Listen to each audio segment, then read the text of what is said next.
के खा गई, कोई पढ़ने वाला नहीं। क्या मिला तेरे बाप को? कुरान ये नहीं कहता होगा अल्लाह किस कौम में भेज दिया जिसे खोलने तक का वक्त नहीं है मुझे? ये कौन खरीद के लाया था? किसने मस्जिद में रख दिया? कम से कम दुकान में था, हिफाजत से तो था, यहां तो कीमत खा गई। जिधर एक उधर सब। जरूरी था ये?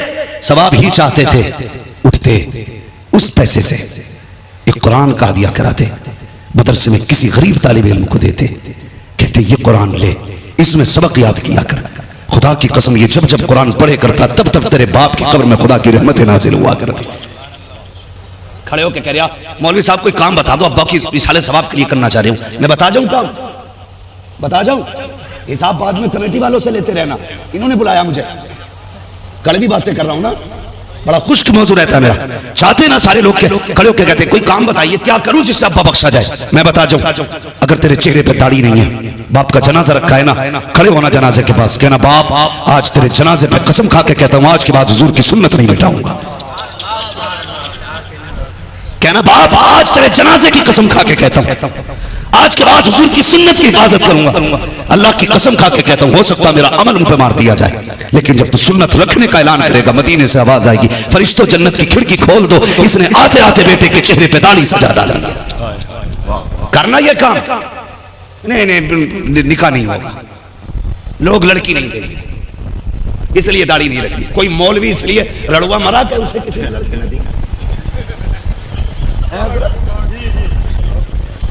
कोई गया इस वजह से कुआरे ही चला गया हो?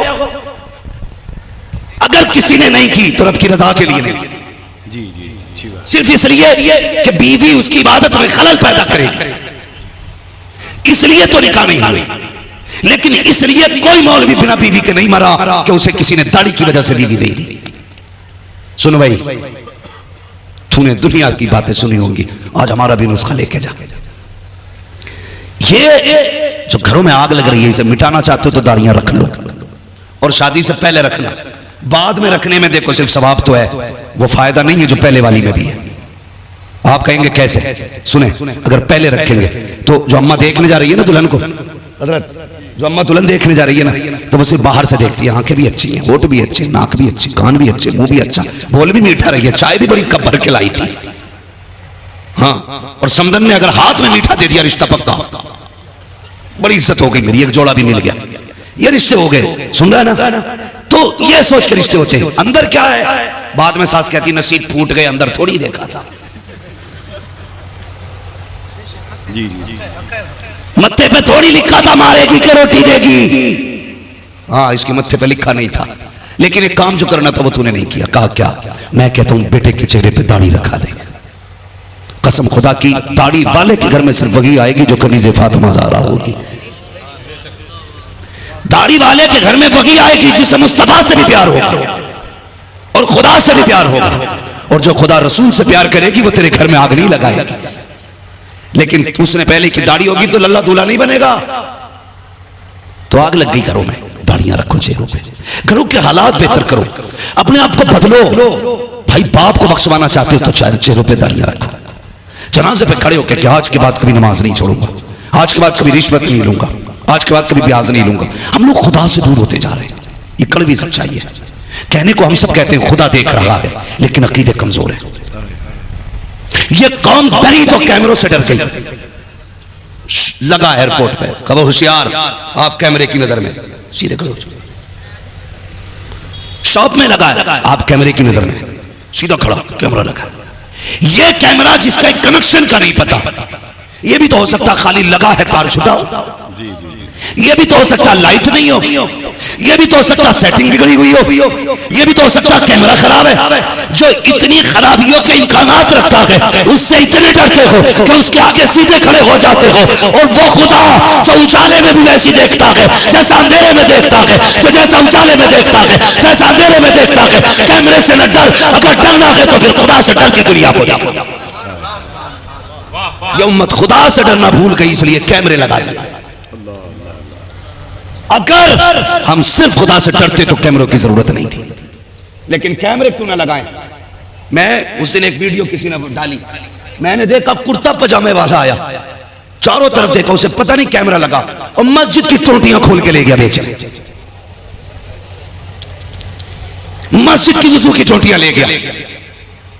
खुदा देख रहा है, अकीदा यही है, खुदा देख रहा है। मैं टोटी खोलूंगा, खुदा देख रहा है। चोरी कर रहा हूं, खुदा देख रहा है। ये अकीदा है हमारा, इसे कहते खुदा देख रहा है। दुनिया ने सुना है उमर जिसको बहू बना के लाया उसने कहा था खुदा देख रहा है। और उमर इस वजह से लाए थे बेटे की दुल्हन बना करके क्योंकि उसकी दिल में खशियत इलाही थी। और फरमाया था बेटी इसलिए लाया हूं कि मैं कल जब अदालत के लिए निकलूं तो मेरे कंधे पे हाथ रख के कहना उमर देख के फैसले करना, खुदा देख रहा है। ये खशियत इलाही थी, ये खशियत इलाही।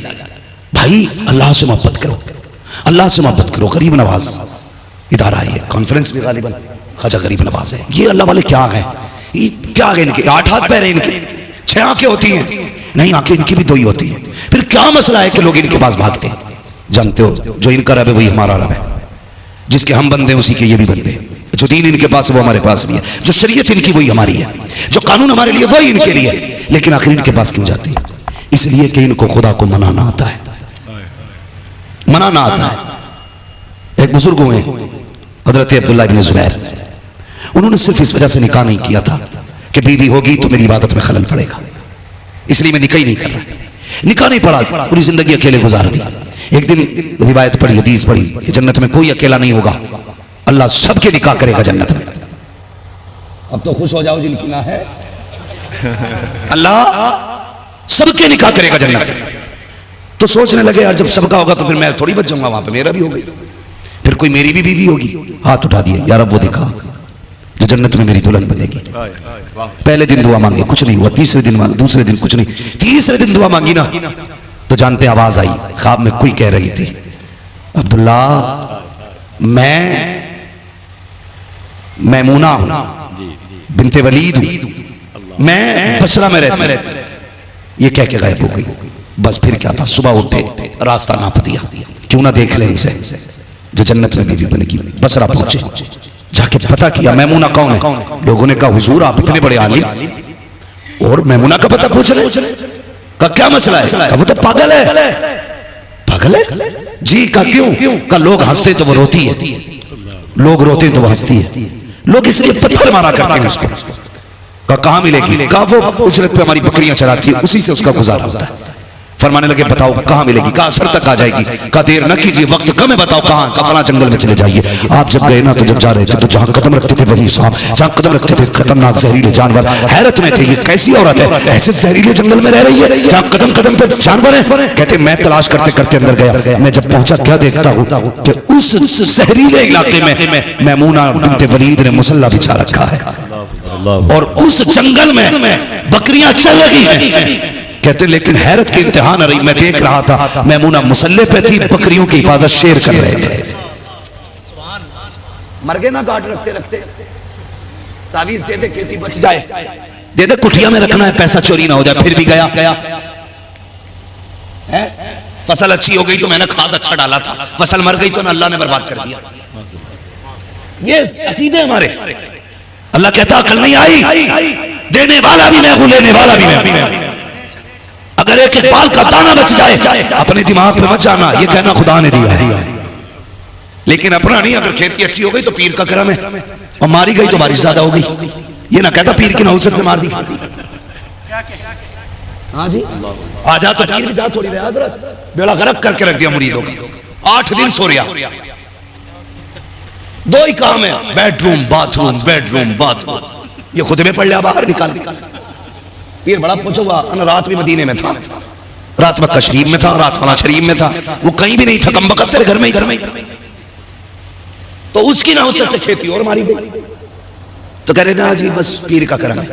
जब आप गए मैमूना बिनते वलीद नवाज, आप बकरियां देख रहे, कहते जब बकरियां रेवड़ में थी, बकरियों की आदत होती थी भागने की। जब बकरी इधर से उधर भागती, शेर जाता कान पकड़ के लाता, रेवड़ में खड़ी कर देता। अल्लाह अकबर। इसी तमाशे को देखते रहे, अचानक मैमूना ने सलाम फेरा, मैमूना बिनते वलीद ने सलाम फेरा। अब्दुल्लाह इब्न जुबैर को पता भी नहीं था, नमाज मुकम्मल हो गई। उसने चेहरा किया इनकी तरफ, कहने लगी अब्दुल्ला वादा तो जन्नत में मिलने का था, तो यही मिलने चला, तो यही मिलने चला आया। हैरत में थे, कहने लगे मैमूना ये बता, मैं तुझसे मिला नहीं कभी, बात की तुझे किसने बताया कि मेरा नाम अब्दुल्ला है? मुस्कुरा के कहने लगी जिसने तुझे मेरा पता बताया उसी ने तुझे मेरा भी पता बता दिया। आपने पलट के कहा मैमूना एक बात समझ में नहीं आई। कहा क्या? तू मुसल्ले पे खड़ी है, तेरी बकरियों को शेर चला रहे, ये शेर और बकरियों की दोस्ती कब से होने लगी? ये तो मौका लगते ही हाथ मार देते थे, और ये तेरी बकरियों को नहीं खा रहे, इनकी दोस्ती कब से हो गई? तो मैमूना बिन्त वलीद ने कहा था जब से मैंने खुदा से दोस्ती कर ली है, मेरी बकरियों ने शेरों से दोस्ती कर ली है। दोस्ती है हमारी खुदा से। हम तो कहते हैं तू बिगाड़ क्या बिगाड़ेगा, हम गाने बजाएंगे। तू कर क्या करेगा, हम तेरी नाफरमानियां करेंगे। कर क्या करेगा, अजान होगी हम गाने की आवाज कम नहीं करेंगे। मस्जिद के आगे घर है, नमाज होगी गाने बजाएंगे। तू क्या करेगा? वो कहता फिर मैं वो करूंगा कि कोई संभाले नहीं संभाल पाएगा, फिर मैं वो करूंगा जो कोई बचाने नहीं आएगा। तुमने नहीं देखा जब तुर्की में बिल्डिंग गिरी तो फिर कोई बचाने वाला नहीं था, और जब उसने बचाया ना तो उसने 6-6 महीने के बच्चों को 4-4 दिन जिंदगी दे दी। मलबे के नीचे से 6-6 साल के बच्चे जिंदा निकाल दिए उसने, और बताया लोगों जिंदगी देने वाला भी मैं हूं, जिंदगी लेने वाला भी मैं हूं। इसलिए अपने रब को राजी करो, अपने रब को राजी करो। पलटो यार कुरान की तरफ, जिस किताब को खोल के नहीं देखा आ जाओ उसकी तरफ। निज़ाम मुस्तफा हासिल कर लो ताकि बेटियों के घर आबाद हो जाए। और याद रखो ये उलमा इकराम बैठे, हजरत बैठे, मुफ्ती साहब क़िबला बैठे, मैं जो डिमांड करते ना, क्या मांगते हैं? 10 लाख। क्यों मांग रहा है? इसके पास नहीं है इसलिए मांग रहा है ना। और जिसके पास ना हो और मांगने की स्थिति हो तो वो नान नफका दे सकता है। वो जो नान नफके का अहल नहीं है वो बीवी का अहल है, उनका जायज है उसका। हम कितने बड़े बेगैरत हैं, हम 10 लाख लेके कहते हैं लल्ला को 10 लाख मिले, और लल्ला इतना बेगैरत है पूरी जिंदगी अपने ससुर के दिए हुए बेड पे सोगा, अपने ससुर के दिए हुए बर्तन में खाएगा। कम से कम अकेले रहते, किसी का दिल तो नहीं दुखाते। तुम मर्द होकर बेटियों के सताने का सबब बने। और यार खाली हाथ जा, किसी की इज्जत से उसकी चादर छुपा दे, खाली हाथ चला जा, मत डिमांड कर किसी गरीब का घर आबाद कर दे। अल्लाह तेरी कब्र को मुस्तफा के जलवों से आबाद फरमा दे। हुजूर के किरदार को अपने अंदर लाएं, हुजूर की शरीयत को लागू करें, ताकि गरीब बेटियां भी इज्जत से रुखसत हो चुके, गरीब बेटियों के भी घर आबाद हो सके। खत्म करो। और मेरी बात सुनो, आला हजरत ने जो ये मसला लिखा है फतावे रज़विया में, बेटियों के हाथ में कलम देना ऐसा है जैसे उनके हाथों में तलवार देना। ये क्यों लिखा था? इसलिए लिखा था कि ये खतो किताबत करेंगी तो हो सकता है ये छुपे दबे तौर पे इश्क नैन मटक्का कर सके। लेकिन अब आ गया मोबाइल, अब तो कलम का मसला ही कोई नहीं है। अब तो लिखना भी नहीं आ रहा तो रिकॉर्डिंग करके भेज देती है। हाँ तो भाई इनके हाथों से मोबाइल लो, और घर की जो LCD लगी हुई है उतार के फेंको, वरना तेरी बीवी तुझे ही जूते से मारेगी। इसलिए कि नाटक में सबसे पहले शौहर की मुखालफत दिखाई जाती है। जो जितना बड़ा बदकिरदार होता है फिल्म में उतना ही बड़ा हीरो होगा। कोई कहानी ऐसी नहीं फिल्मों की जिसमें बेटी ने बाप से बगावत न की, फिर तेरी बेटी वफा करेगी। कोई नाटक ऐसा नहीं जिसमें घर ना उजड़े हो, फिर तेरे घर की बहुएं घर में सुख रहने देंगे। घर में सुख चाहते हो LCD उतार के फेंक दो, ड्रामे तमाशे बंद कर दो, इनको मुस्तफा का किरदार सिखाओ और खुद भी सीखो। आका करीम ने अपनी उम्र से 15 साल बड़ी औरत से निकाह किया और ऐसी जिंदगी गुजारी, 25 साल तक आपने हजरत खदीजा की मौजूदगी में किसी औरत से निकाह नहीं। ये वफा भी दिखाई दे रही है। और फिर हजरत खदीजा को भी आप देखिए, वो खदीजा जिसके इस्लाम में दाखिल होने से पहले कपड़ों में तार सोने और चांदी के होते थे। जब हुजूर की चौखट पे आ गई विसाल के वक्त 18 पैबंद लगे थे आपके कपड़ों में, 18 पैबंद। हुजूर ने कहा था खदीजा कुछ तो मांग ले, जिंदगी में नहीं मांगा। तो हजरत खदीजा ने कहा था सब कुछ खुदा से मांग लिया, तुझको मांग कर उठते नहीं है हाथ मेरे इस दुआ के बाद। यार इस पे शाकिर रहो कि तुम्हें हुजूर का गुलाम बनाया गया, इस पे नाज करो कि तुम मुस्तफा के गुलाम हो। तकलीफ होती है। आज हमारा स्कूल का पढ़ा हुआ जिसके सिग्नेचर से लोगों की जिंदगी के फैसले होते हैं हॉस्पिटल के अंदर, यानी कि जो बहुत बड़ा डॉक्टर होता है हॉस्पिटल का, वो कहता पढ़ा लिखा मुस्लिम कहता जी मैं तो मोमडन हूं। गैरत नहीं आई?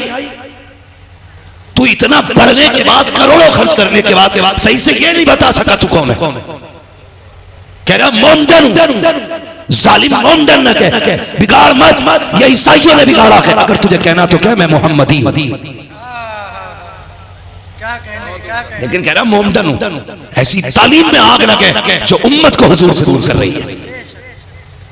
हम तो तालीम भी वो पसंद करते हैं जो हुजूर से करीब करे, हुजूर से करीब करे। ऐसा नहीं है मैं मुखालिफ, मेरे कई सारे साथी यूनिवर्सिटीज में प्रोफेसर भी हैं, पढ़ा भी रहे, लेकिन खुदा का शुक्र है बड़े पक्के मसलक के आला हज़रत वाले लोग हैं, पक्के।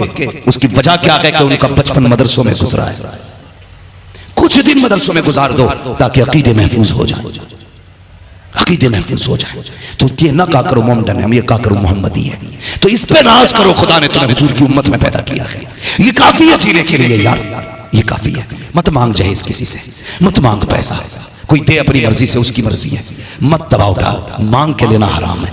और जहेज नहीं है, ये तेरे घर में आग आ गई है जो तुझे जहन्नम की आग में लेके जाएगी। इसलिए खुदा के वास्ते निकाह आसान करें, रिश्तों की डिमांडें खत्म करें, और जो ये रस्में चल रही हैं ये खत्म करें। और ऐसा नहीं है कि गानों के बगैर शादी नहीं होती है।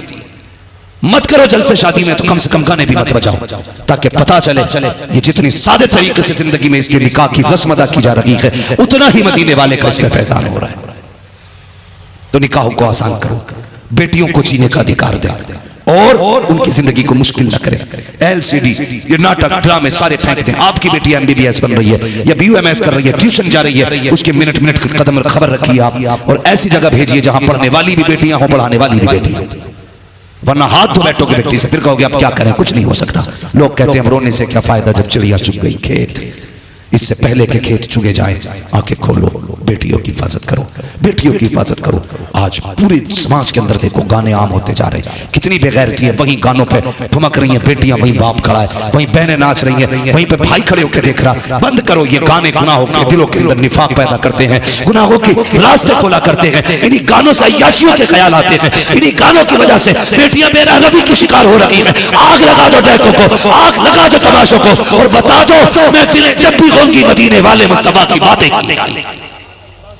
अब उम्मत को एक नया रंग दो, हुजूर की मोहब्बत का रंग, हुजूर के प्यार का रंग, हुजूर की वफा का रंग। ये इदारा है गरीब नवाज, अल्लाह ने पैसे से नवाजा है, इसाले सवाब करना है तो कभी इसका कमरा बनवा दो लाके। बच्चों के पीने के पानी का इंतजाम करो, पंखों का इंतजाम करो, इनकी आराइश का इंतजाम करो, रिहाइश का इंतजाम करो। इस इदारे ने आपको 5 हाफिज कुरान दिए गए, जबकि लॉकडाउन के बाद इस मदरसे में कितने 25 या 26 बच्चे, 25-26 बच्चों में इन्होंने 5 बच्चे हाफिज कुरान बना के दिए हैं। नसीब वाला है जिसका पैसा इन पे लग गया, नसीब वाला है जिनका पैसा इन पे लग गया है। और सुने, अगर अमीर बनना चाहते एक वजीफा मेरी तरफ से भी ले जाइए। मैं पीर तो नहीं हूँ, मुरीद तो नहीं करता हूँ, वजीफे भी मुझे नहीं आते, न चिल्ले मैंने किए, मगर मैं कुछ वजीफे ऐसे जानता हूँ जो सीने पसीने भी मिला करते हैं। भाई अगर घर में बरकत ना हो तो कभी कुरान वाले को खाना खिला, फिर देख अल्लाह इसकी उंगलियों के जरिए तेरे घर के बर्तनों में कितनी बरकतें उतार देता है, कितनी बरकत। शादी तो पहले ना वो आएंगे, पहले स्पेशल कोट पैंट वाले, हाफिजियों का तो नंबर भी नहीं आता कि इमाम साहब आ जाए, बेटे उधर खाट पे बैठा के खिला दे। वो ऐसे खा रहा जैसे यतीम खा रहा, कोई है ना, सालन रख गया तो फिर रोटी वाला नहीं, रोटी रख गया तो सालन वाला कोई नहीं है। ये इज्जत देते हैं उलमा को, ये सर के ताज है। खाने की जब इब्तिदा हो ना वलीमे में, शादी में, पहले कुरान वालों को खिलाओ और इनसे कहो खा के हाथ उठा दो। अगर ये हाथ उठा देंगे अल्लाह तेरे खाने में बरकतें भी अता फरमाएगा, इज्जतें भी अता फरमा देगा। हाँ, अगर वलीमे का खाना खत्म हो जाए ना तो जिम्मेदारी इमाम है। पता नहीं कैसी फांसियां पढ़ के गया, डेक खत्म हो गई। हाँ, वो जो खड़े होकर लंगूर खा रहे हैं ना, खड़े होकर गधे, आधा फेंक रहे हैं आधा खा रहे हैं, वो जिम्मेदार नहीं, इमाम जिम्मेदार है। फातिया ठीक नहीं थी, फातिया में पता नहीं कोई कमी कर गया इमाम। तू पूरी शादी कमी करके कर रहा है तो कोई बात नहीं है, और कह रहे पता नहीं इमाम साहब कैसी पढ़ के गए, बरकती नहीं हुई।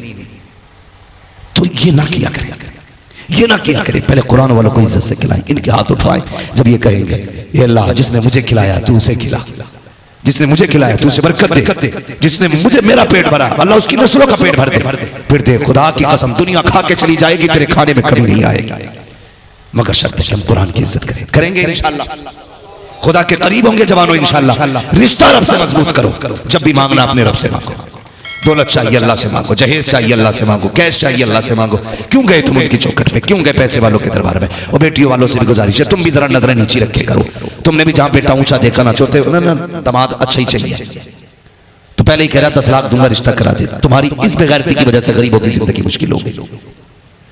बराबरी का रिश्ता देख बेटी दे दे, कहते नहीं पैसे वाला इसलिए दिया ताकि बेटी सुख में रहे। कई पैसे वालों के घर बेटी सुख में नहीं रहती, कई गरीबों के घर में भी बेटियां सुख से रह लेती हैं। उसकी वजह यह है सुकून पैसा नहीं देता, सुकून अल्लाह देता है।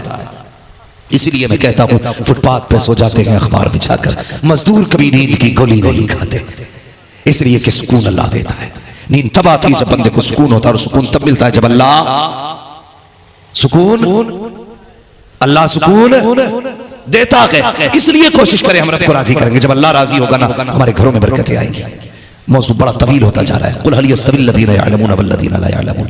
अपने सारे मामलात में उलमा को आगे रखा करो, मशवरे भी इनसे लिया करो, पूछा भी इनसे करो, फिर देखो अल्लाह कितनी बरकतें देगा। रब ने कुरान में कहा, महबूब आप फरमा दीजिए इनसे कि जानने वाले और ना जानने वाले बराबर नहीं है, बराबर नहीं है। इनकी शान अपनी है। क्या है इनकी शान? अल्लाह अहले महशर के लिए हुक्म करेगा, फरिश्तों जाओ मेरे कुरान वालों को तलाश करके लाओ। फरिश्ते कहेंगे मालिक हजरत आदम से लेकर के पैगंबर आखिर ज़मान तक सबकी उम्मतें हैं, पता कैसे चलेगा कुरान वाला कौन है? फरमाएगा मुंह सूंघना, जिसके मुंह से मुश्क की खुशबू आ रही होगी वही मेरे कुरान वाले होंगे। ये शान है इनकी, ये शान है। ये घर जाएंगे खाली नहीं जाएंगे, हाथ में सनद होगी, दिल के अंदर जन्नत का टिकट लेके जा रहे होंगे। बाप की मेहनतों का फल है। वो माए नसीबों वाली हैं जिनके बेटे हाफिज बने, वो बहनें मुकद्दरों वाली हैं जिन्होंने इन्हें खाने खिलाए हैं, वो बाप लायक थे, 27 है तारीफ है कि जिन्होंने ऐसे बेटों की परवरिश की है जो बदले में जाके बाप को कुरान की दौलत देने वाले हैं। इसलिए मेरी गुजारिश है, एक बच्चा कम से कम जरूर हाफिज कुरान बनाए, दीन से जुड़े, उलमा से जुड़े, बेटियों पर नजर रखें, अपनी बेटियों की परवरिश हजरत फातिमा ज़हरा के किरदार के मुताबिक करें, मुस्तफा के दीन के मुताबिक बेटियों की परवरिश करें, और सिर्फ दुनिया की रसूम पे न जाए। इस्लाम अपने मानने वालों को एक मिनट के लिए भी अपनी हदों से निकलने की इजाजत नहीं देता। मां की गोद से लेकर कब्र तक का तरीका इस्लाम सिखाता है, जिंदगी से मौत तक का उसूल इस्लाम देता है। तेरे दामन में है किस लाल और जवाहर की कमी, तू किसी और के दामन की तरफ क्यों देखे? मगरिबी तहजीब न देखना, ये इज्जतें नहीं देगी। अगर इज्जतें तुम्हें मिलेंगी तो निजाम मुस्तफा के जरिए इज्जतें। इसलिए अपने घरों में निजाम मुस्तफा लाए, कुरान पढ़ें, दीन सीखें। अल्लाह ताला हमारे घरों में बरकत अता फरमाए। अल्लाह इन हाफिजों की उम्रों में बरकत अता फरमाए। इस इदारे को मौला करीम दिन दूनी रातों में तरक्की अता फरमाए। जो हुए अगलात उनका माफ फरमाए रब कायनात। जिंदगी ने दिया साथ फिरों की मुलाकात, चमन्ना फूल खिलेंगे, जिंदगी लगी फिर मिलेंगे। मुसाफिर हैं हम भी, मुसाफिर हो तुम भी, किसी मोड़ पर फिर मुलाकात होगी। फकीरान आए सदा कर चले, सदा खुश रहो ये दुआ कर चले। सारे लोग कलमा शरीफ पढ़ लीजिए, अल्लाह इल्लल्लाहु मुहम्मद रसूलुल्लाह व मा अलैना इल्लल बलाग।